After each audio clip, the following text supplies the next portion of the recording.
नमस्कार दोस्तों, आज मैं आपको फाल्गुन शुक्ल पक्ष की रंग भरी एकादशी व्रत की कथा सुनाने जा रही हूँ। प्रेम से बोली विष्णु भगवान की जय हो, एकादशी माता की जय हो। एक समय अयोध्या नरेश महाराज मानधाता ने अपने कुल गुरु वशिष्ठ जी से पूछा, भगवान, कोई अत्यंत उत्तम और अनूप फल देने वाले व्रत के इतिहास का वर्णन कीजिए जिसके सुनने से मेरा कल्याण हो। महर्षि वशिष्ठ जी ने कहा, राजन, हम आपके सम्मुख आमलकी नामक एकादशी के व्रत का महात्म्य वर्णन करते हैं। ध्यान पूर्वक सुनो। प्राचीन काल में एक वैदिक नाम का नगर था। वहाँ के राजा चंद्रवंश महाराज चित्ररथ थे, जो परम वैष्णव नारायण के अनन्य भक्त थे। उनके राज्य की सारी प्रजा प्रत्येक मास की समस्त एकादशियों का व्रत और नियम विधिवत करती थी। यहाँ तक कि पशु एवं पक्षी भी एकादशी के दिन आहार नहीं करते थे। इस प्रकार महाराज चित्ररथ धर्म और न्याययुक्त राज्य करके अपनी प्रजा की सेवा करते थे। एक समय की बात है कि महाराज चित्ररथ अपनी सारी प्रजा सहित फाल्गुन शुक्ल आलमकी नाम की एकादशी के व्रत का उद्यापन करने के निमित्त ग्राम के बाहर उपवन में एक सरोवर के किनारे कुंभ स्थापित कर छत्र, उपानह, पंचरत्न, गंध, धूप, दीप और नैवेद्य से धात्री का पूजन करने लगे। कहा, हे जगदीय, हे रेणुकानंदन, हे आमले के छाया में उपस्थित, हे भुक्ति एवं मुक्तिदाता, आपको कोटि कोटि नमस्कार है। हे ब्रह्मा से उत्पन्न धात्री, हे सर्व पापों को नाश करने वाली धात्री, तुमको नमस्कार है। हे देवी, तुम मेरे अर्घ को ग्रहण करो और पापों को नष्ट करो। इस प्रकार राजा अपनी प्रजा सहित जागरण करता रहा। दैव संयोग से एक महाअधम व्याघ्र भी, जो वन में मार्ग भूल गया था, दिन भर का प्यासा एवं थका हुआ वहां आ पहुंचा और वह भी आश्चर्यचकित दृष्टि से वहां का प्रत्येक दृश्य देखने लगा। और उस रात वह भी अपनी भूख प्यास भूल भगवान की कथा सुनता रहा। यद्यपि उस व्याघ्र का कार्य पाप कर एवं हिंसा ही करना था, तथापि उस दिन उसने प्रेम पूर्वक भगवान की पूजा देखी। दूसरे दिन प्रातः काल व्रत का पारायण कर सभी लोग अपने अपने घर गए। वह व्याघ्र भी प्रशंसा पूर्वक घर गया। कुछ दिन बाद जब वह व्याघ्र मरा तो उस अज्ञात व्रत के पुण्य प्रभाव से उसने जयंती नगरी में राजा विदुरथ के घर पुत्र होकर जन्म लिया और उसका नाम बसुरथ पड़ा। पिता के मरने के बाद बसुरथ ही उस नगरी का स्वामी हुआ और अत्यंत न्याय पूर्वक धर्म संयुक्त राज्य करने लगा। उसके राज्य में समस्त प्रजा अत्यंत सुखी और समृद्धि थी। कर्मशील, धनवान एवं निरालस राजा सदैव ही अपनी प्रजा का पालन करता था। एक दिन वह राजा मृग्या करने के विचार से अपनी सेना और सेनापतियों के साथ वन में गया। संयोगवश एक मृग का पीछा करते हुए वह अपने साथियों से अलग होकर एक महाभयानक जंगल में जा फंसा। भूख और प्यास से व्याकुल हो वह एक वट वृक्ष के नीचे विश्राम करने लगा। सुंदर शीतल और स्वच्छ वायु के झरोखों ने शीघ्र ही उसको निद्रा देवी की गोद में डाल दिया। राजा सभी सुध बुध भूल अचेत हो गया। इसी समय वहां पर बहुत से जंगली डाकुओं का दल आ पहुंचा और राजा को सोता देख नाना प्रकार के दुर्वाक्यों को कहता हुआ राजा को मारने के लिए झपटा और एक ही साथ राजा पर अनेक प्रकार के सहस्त्रों अस्त्रों का प्रहार कर दिया। परंतु आश्चर्य का विषय तो तब था कि राजा के शरीर पर किसी भी अस्त्र का घाव नहीं हुआ और न राजा को कुछ मालूम हुआ। तब दुष्ट और भी कुपित हुए और हजारों की संख्या में राजा पर टूट पड़े। उसी समय राजा के शरीर के एक अत्यंत तेजोमयी सुंदरी हाथ में कृपाण लिए हुए निकली। उनको देखते ही दुष्टों के हाथ पैर ढीले हो गए। जो जहाँ था वहीं खड़ा रह गया। वह सुंदरी पैतरे बदलती भगवती चंडी के समान समस्त दुष्ट मंडली को समाप्त कर अंतर ध्यान हो गयी। दुष्टों के कोलाहल एवं आंतरनाद से राजा की निद्रा भंग हुई। उसने ज्यों ही आँख खोलकर देखा त्यों ही उसे चारों ओर लाशों के ढेर दिखाई पड़े। तब राजा ने कहा, किसने मेरी रक्षा की है? इन दुष्टों को किसने मारा है? उसी समय आकाशवाणी हुई कि भगवान के सिवा कौन किसकी रक्षा करता है। ऐसी आकाशवाणी सुन राजा अत्यंत ही प्रसन्न हुआ और घोड़े पर सवार हो अपने नगर को लौट गया। हे राजन, यह आलमकी नामक एकादशी अपने भक्तों की रक्षा कर उसे वैष्णव लोक का अवश्य अधिकारी बनाती है। प्रेम से बोले विष्णु भगवान की जय हो, एकादशी माता की जय हो। अब मैं आपको भगवान विष्णु जी के परम भक्त रघु केवट की कहानी सुनाने जा रही हूँ। भगवान के भक्त की कहानी सुनने से भगवान की भक्ति प्राप्त होती है, इसलिए आप संपूर्ण कथा सुनिएगा। प्रेम से बोलिए विष्णु भगवान की जय हो। एक समय की बात है, एक गांव में रघु केवट का घर था। घर में उसकी पत्नी और बूढ़ी माता थी।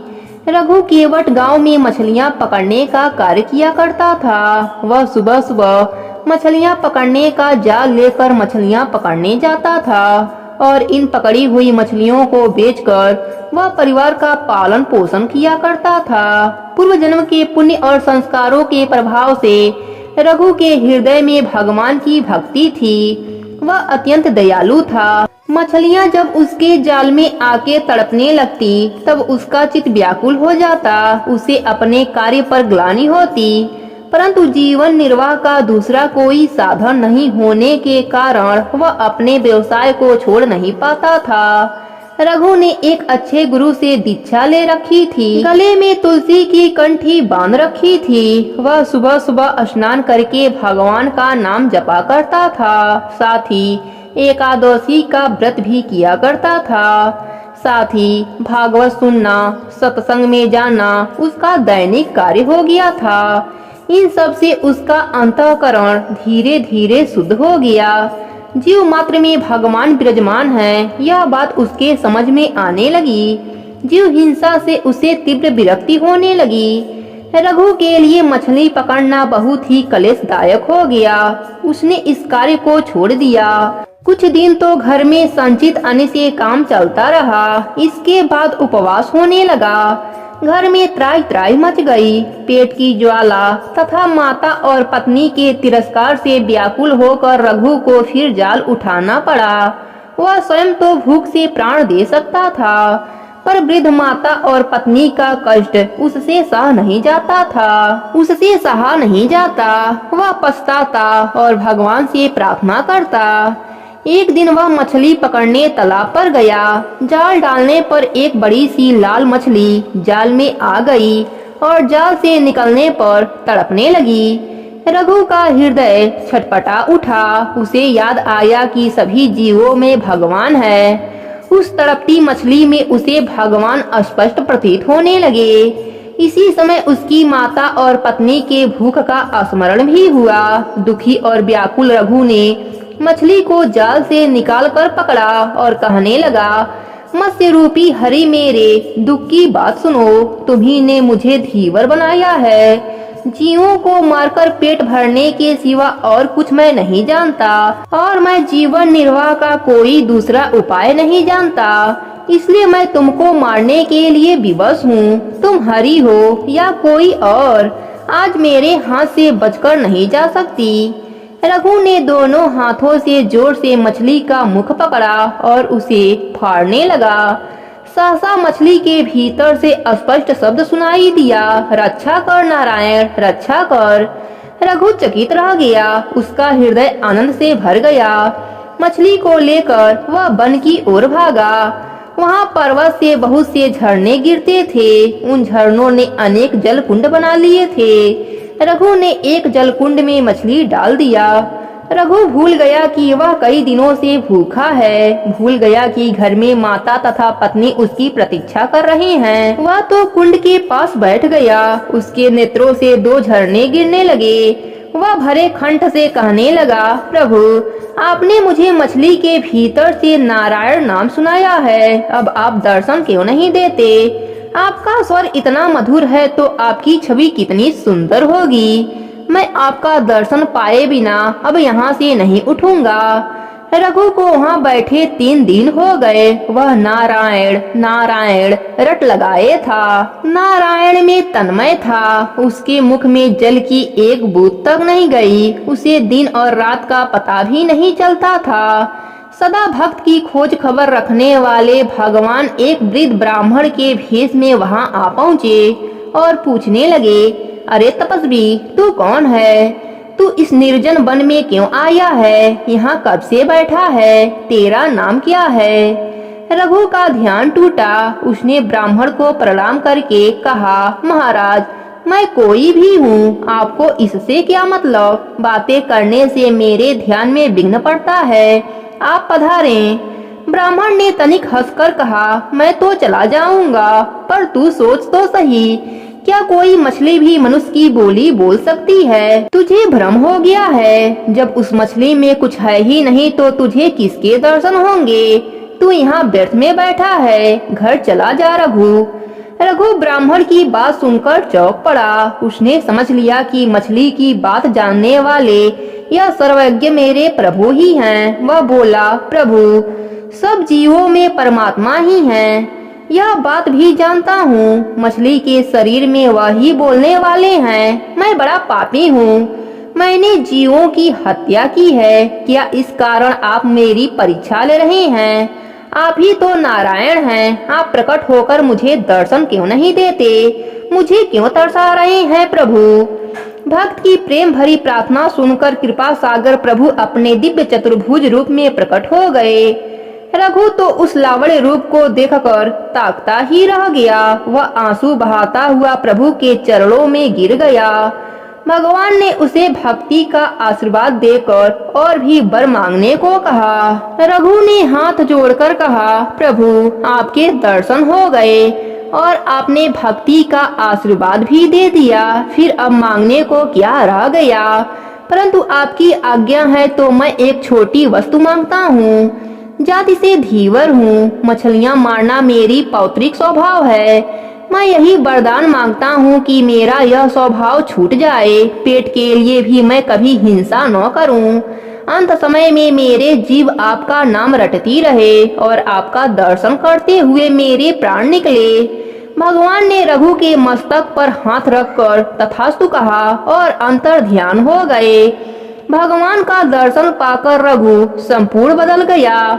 वह भगवान नाम का कीर्तन करता हुआ घर आया। गांव के लोगों ने उसे धिक्कारा कि माता और स्त्री को निराधार छोड़कर वह भाग गया था। गांव के जमींदार ने दया करके बेचारी स्त्रियों के लिए अनेका प्रबंध कर दिया था। रघु ने उसे भगवान की दया ही माना। यदि वह घर पर रहता तो जमींदार उसके परिवार को एक छटाक भी अन्न देने वाला नहीं था। अब वह रोजाना प्रातः शौच स्नान आदि से निवृत्त होकर भगवान का भजन करता और फिर कीर्तन करता हुआ गांव में घूमता रहता। अब लोग उसे बिना मांगे ही अनेक पदार्थ देने लगे। यह सब अंतर्यामी की ही प्रेरणा थी। रघु को प्रतिदिन परिवार के तीनों सदस्यों के लिए भोजन जितनी सामग्री बिना मांगे ही मिल जाती थी। रघु उसे ले जाकर माता को दे देता था। पुत्र को इस प्रकार उस छोटे से गांव से प्रतिदिन बिना मांगे आवश्यक भोजन सामग्री मिलते देखकर माता के मन में बड़ा आश्चर्य हुआ। आनंद भी होता। माता और पत्नी मिलकर भोजन बनाते। ठाकुर जी को भोग लगाकर प्रसाद रूप में तीनों प्राणी उसे पाकर प्रशंसा पूर्वक भगवान का भजन करते।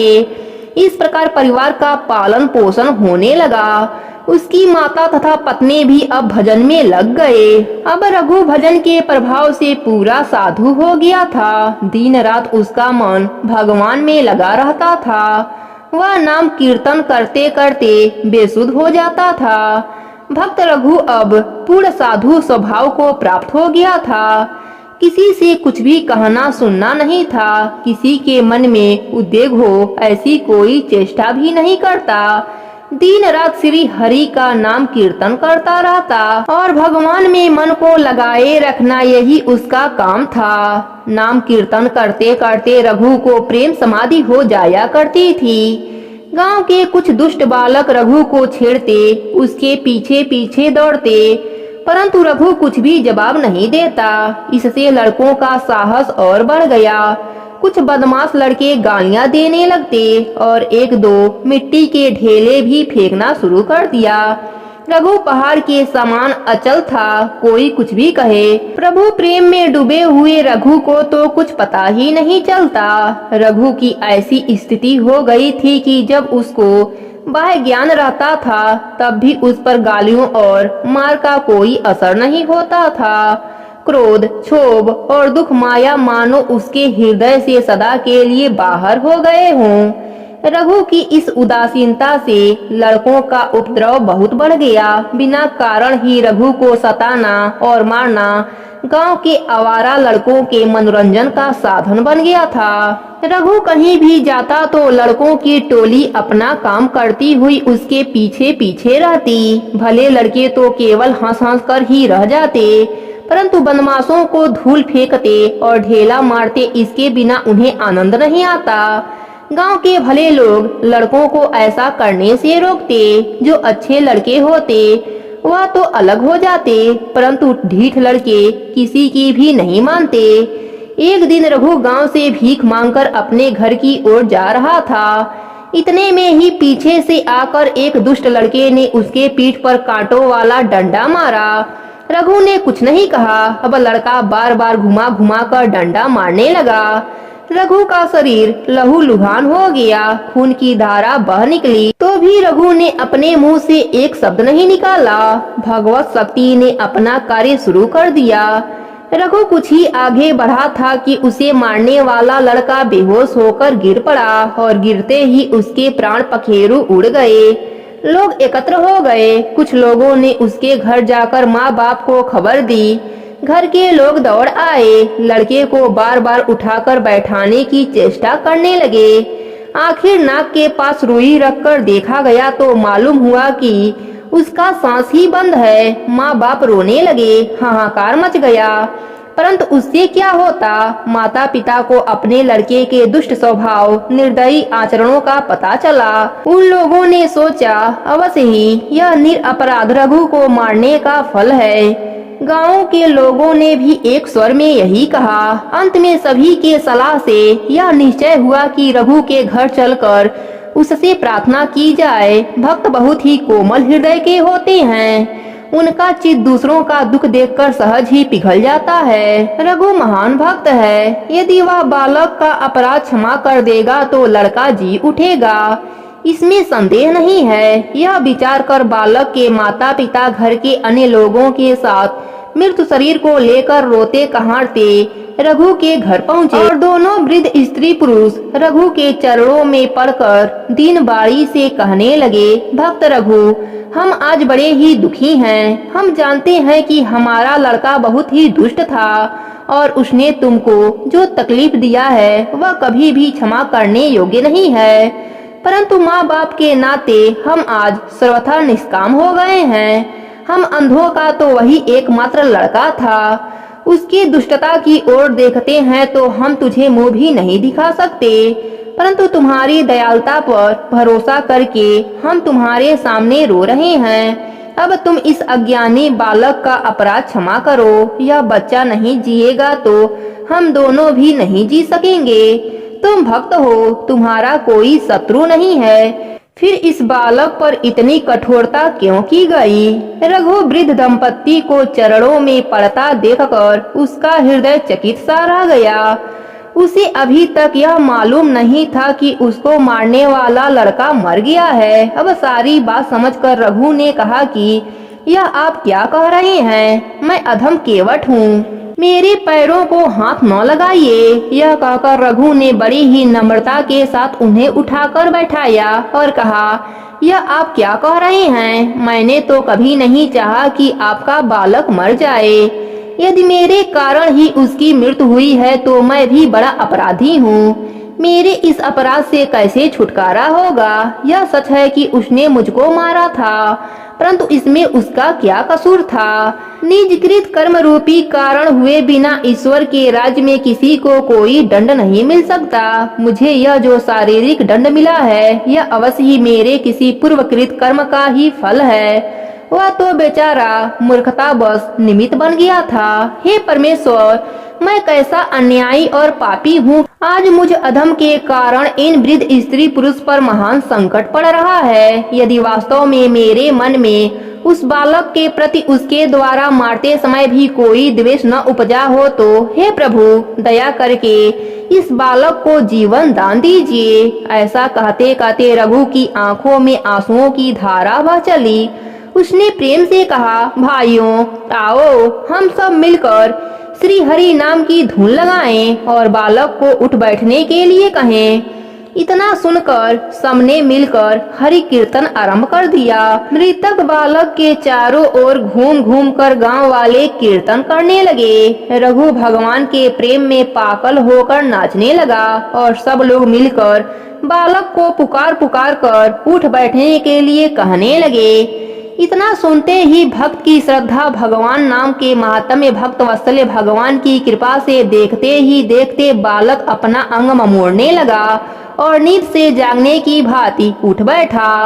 बालक को जीवित देखकर माता पिता को जो आनंद हुआ उसकी कोई सीमा न थी। बालक को जीवित देखकर माता पिता को जो आनंद हुआ उसका कोई सीमा न था। अब सभी लोग प्रेम मतवाले होकर परमो उल्लास के साथ हरि हरि ध्वनि करने लगे। दुष्ट बालक की भी मति बदल गई, वह भी हरि कीर्तन में मस्त हो गया। आनंद का सागर उमड़ पड़ा। सब लोग प्रेम आनंद सुधा का पान करके मस्त हो गए। कुछ समय बाद रघु ने सबको भागवत प्रेम का उपदेश प्रदान करके अपने अपने घर जाने को कहा। लोग विस्मित और आनंद में डूबे हुए घर को लौट रहे थे। इधर रघु भगवान के भजन में तब्दील हो गया। भगवत भजन के प्रभाव से रघु में इतनी शक्ति आ गई कि उसके मुंह से जो भी कुछ निकल जाता वही सत्य हो जाता। दूर दूर तक रघु केवट की ख्याति फैल गई। सभी लोग उसे महान भक्त और वचन सिद्ध परमात्मा मानने लगे। ख्याति बढ़ने के साथ ही भिन्न भिन्न कामना करने वाले लोग स्त्री और पुरुष की भीड़ उसके घर पर आकर लगने लगी। वास्तव में रघु इस पाखंड से घबरा गया। मान प्रतिष्ठा बीसी उसे लगती थी। वह घर छोड़कर निर्जन एकांत स्थान में रहने लगा और दिन रात केवल श्री भगवान के भजन में ही बिताने लगा। इस तरह रघु केवट बड़ा भाग्यवान था। उसने इस लोक में मान सम्मान पद प्रतिष्ठा को विष के समान समझकर सर्वथा उनका त्याग कर दिया। एक दिन रघु को लगा कि मानो नाथ जी उससे भोजन मांग रहे हैं। उसे बड़ा आनंद हुआ। भोजन सामग्री लेकर उसने भाव से भगवान को बुलाने लगा। प्रभु भक्त के प्रेम से वहां प्रकट हो गए और अपने भक्त के हाथों से भोजन करने लगे। उधर उसी समय हिमाचल में श्री जगन्नाथ जी के भोग मंडल में पुजारी ने नाना प्रकार के पकवान सजाए। सम सामग्री आदि रखकर पुजारी जब भोग लगाने लगा तब उसने देखा कि दर्पण में प्रतिबिंब तो पड़ता ही नहीं है। दर्पण जहाँ का तहाँ था, बीच में कोई आड़ भी नहीं थी, पर प्रतिबिंब तो नहीं पड़ रहा था। घबराकर वह राजा के पास गया। उसने कहा, महाराज नैवेद्यों में कुछ दोष लगता है, इसलिए श्री जगन्नाथ स्वामी उसे स्वीकार नहीं कर रहे हैं। अब क्या किया जाए? श्रद्धालु राजा ने स्वयं देखा कि दर्पण में प्रभु का प्रतिबिंब नहीं पड़ रहा है। उन्हें बहुत दुख हुआ। वह कहने लगे, पता नहीं मुझसे क्या अपराध हो गया है कि मेरी सामग्री से अर्पित भोग प्रभु स्वीकार नहीं कर रहे हैं। मुझसे कोई अपराध हुआ हो तो प्रायश्चित करने को मैं तैयार हूँ। राजा प्रार्थना करते हुए दुखी होकर भगवान की ध्वजा के पास जाकर भूमि पर लेट गए। भगवान की लीला से लेटते ही उसे नींद आ गई। राजा ने सपने में देखा कि प्रभु कह रहे हैं, हे राजा तेरा कोई अपराध नहीं है, दुखी मत हो। मैं नीलांचल में था ही नहीं तो प्रतिबिंब किसका पड़ता। मैं तो इस समय पीपल चट्टी ग्राम में अपने भक्त केवट के झोपड़ी में बैठा हूँ। उसके हाथ से भोजन कर रहा हूँ।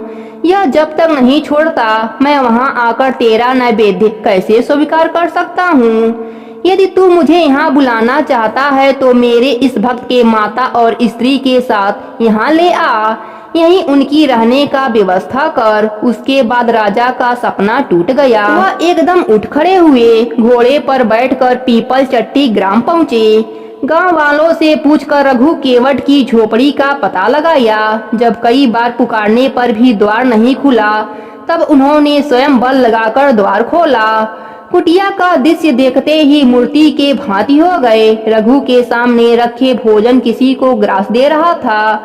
राजा को वहाँ रघु दिखाई दे रहा था, अन्य दिखाई दे रहा था, पर ग्रास लेने वाला मुख दिखाई नहीं देता था। राजा चुपचाप खड़े हो गए। जिसे देखना चाहते हैं वही बड़भागी देख नहीं सकता। सासा प्रभु अंतर ध्यान हो गए। रघु जलसी निकाली मछली की भांति तड़पने लगा। राजा ने अब उसे उठाकर गोद में बैठा लिया। जब रघु को होश आया तो उसने अपने आप को राजा की गोद में देखा। यह देखकर रघु चकित हो गया। जल्दी से उठकर वह राजा को प्रणाम करने लगा। उसे रोककर स्वयं नरेश उसके चरणों में प्रणाम किया। उससे जगन्नाथ की आज्ञा सुनकर रघु ने चलना स्वीकार कर लिया। माता तथा पत्नी के साथ वह जगन्नाथपुरी पहुंच आए। उनके नीलांचल पहुंचते ही भोग मंडल में दर्पण में श्री जगन्नाथ जी का प्रतिबिंब दिखाई पड़ा। पुरी के राजा ने श्री जगन्नाथ जी के मंदिर के दक्षिण ओर रघु के रहने के लिए घर की व्यवस्था कर दी। वहां आवश्यक सामग्री भी भिजवा दिया। रघु अपनी माता और पत्नी के साथ भजन करते हुए जीवन पर्यटन वहीं रहने लगा। अंत समय में रघु अपने पत्नी और माता के साथ वैकुंठ में वास पाया। प्रेम से बोलिए विष्णु भगवान की जय हो।